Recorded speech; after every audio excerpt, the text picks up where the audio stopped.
What's up, everybody? It's Chavio here with another blockchain project for you.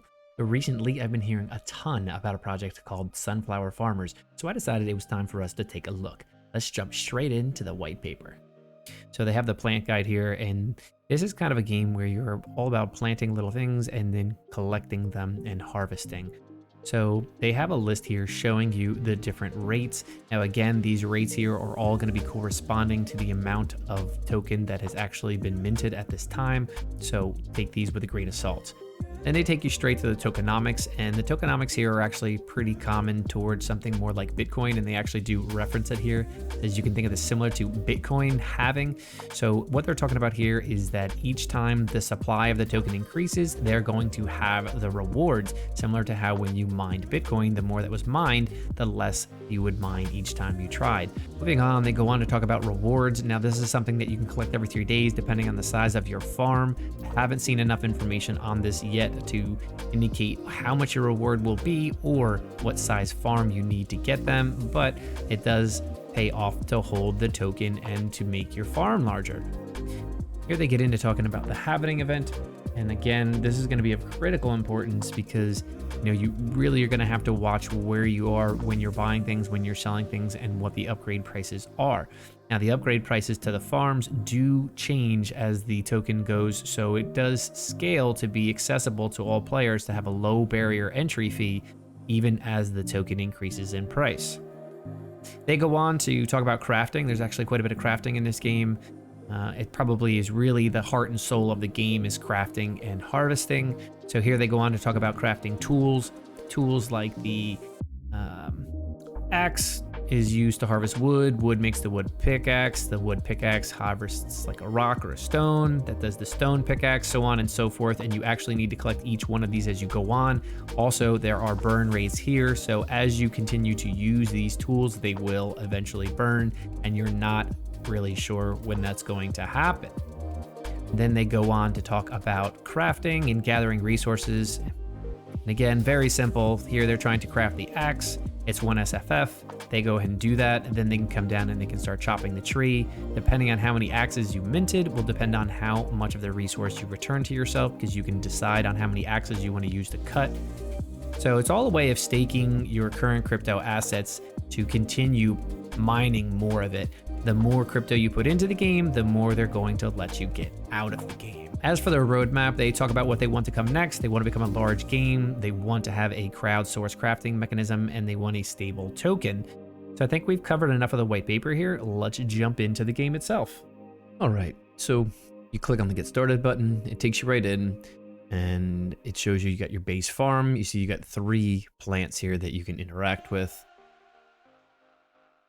So you can collect these, and it shows you the crypto token that you've collected there, the SFF, and now it's allowing us to plant them back in. It does tell you if you want to plant anything else, you need to upgrade. There's pumpkins and radishes there. Obviously, those would net us a little bit more. Currently, we have the sunflower and a potato.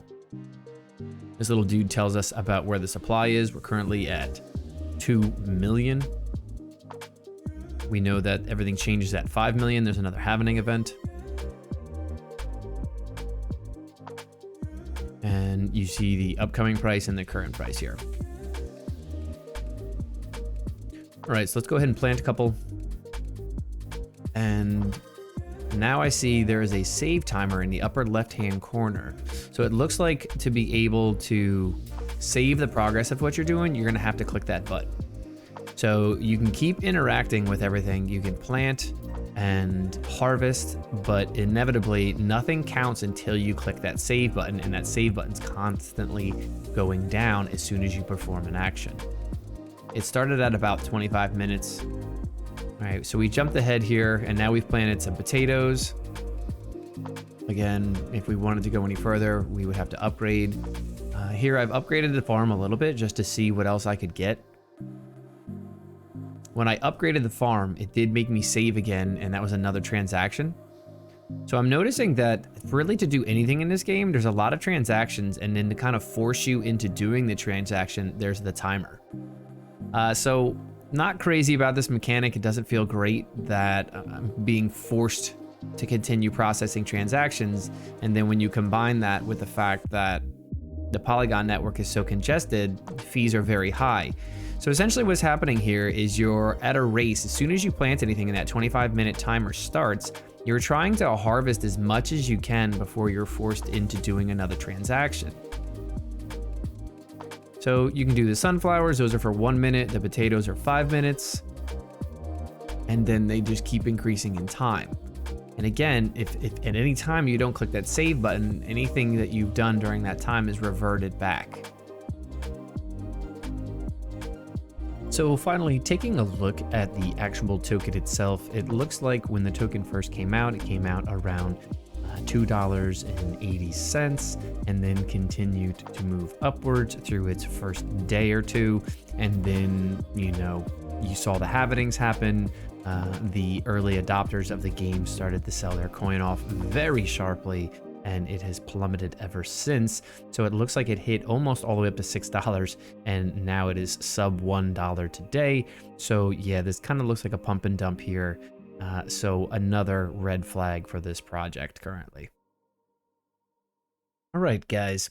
So I think my final thoughts here on this project are that it looks like it has some great intentions. I like where the early game was, but I gotta say, I think there were some imbalances in the project that inevitably led to things happening the way they kind of unfolded. So we saw there was the giant pump and dump of the coin. Now there's a ton of congestion on the Polygon network. So the now transaction fees are super high and the game is immensely heavy in transactions. So I gotta say, for me personally, even though there's a lot of hype and a lot of excitement around this project, I think there's just way too many red flags. This one for me, unfortunately, is a no. Guys, if you've had any great experiences with this project, please let me know. Always up to take a second look at the project, so I'd love to hear feedback from all of you out there. And if you found any value in today's video, do me a favor and click the follow button and subscribe to the channel. I really appreciate you all tuning in today, and I'll see you next time. Be well, stay excellent. Peace. I'm out of here.